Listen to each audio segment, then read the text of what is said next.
Tujuan dari praktikum ini yaitu untuk mengetahui sifat larutan penyangga dan bukan penyangga.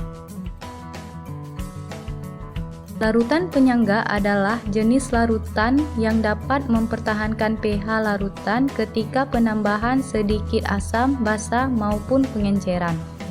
Prinsip larutan penyangga yaitu larutan yang mengandung campuran asam lemah dan garam yang anionnya senama dengan asam lemah.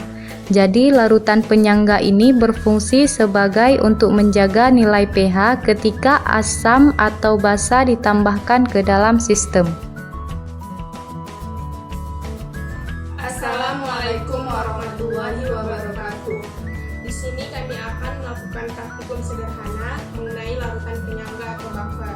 Adapun bahan-bahan yang kami gunakan seperti ekstra buah naga, deterjen, cuka, larutan garam, dan air.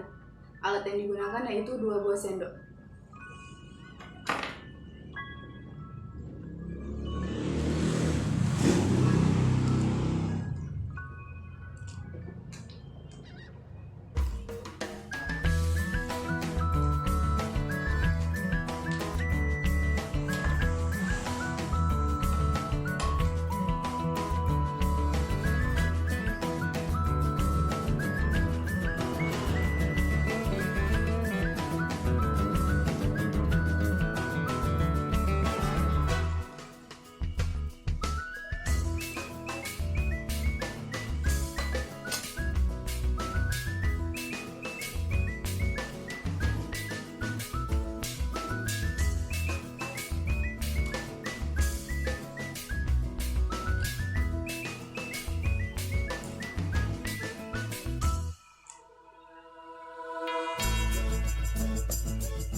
Berdasarkan praktikum yang telah dilakukan, yaitu larutan penyangga, di mana campuran asam lemah dengan garamnya yang berasal dari basa kuat atau campuran dari basa lemah dengan garamnya yang berasal dari asam lemah.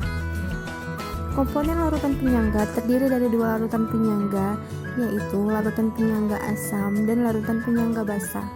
Larutan penyangga asam yaitu campuran asam lemah dan garamnya yang berasal dari basa kuat. Sedangkan larutan penyangga basa yaitu campuran antara basa lemah dan garamnya yang berasal dari asam kuat. Berdasarkan praktikum yang telah dilakukan, yaitu pada percobaan pertama, ketika air sabun ditambahkan ekstrak buah naga akan berubah menjadi warna ungu tua. Sedangkan air cuka ditambahkan ekstrak buah naga akan berubah menjadi warna kuning keungu-unguan. Selanjutnya, pada percobaan kedua, yaitu ketika air sabun ditambahkan larutan garam, tidak berubah sama sekali. Ketika air cuka ditambahkan larutan garam, tidak berubah juga sama sekali, ataupun tetap. Kesimpulannya adalah, ekstrak buah naga dapat mengubah air cuka yang mulanya tidak berwarna menjadi warna ungu, dan larutan sabun menjadi ungu tua. Sedangkan, air garam yang dicampurkan ke dalam kandungan air cuka dan air sabun tidak mengalami reaksi apapun.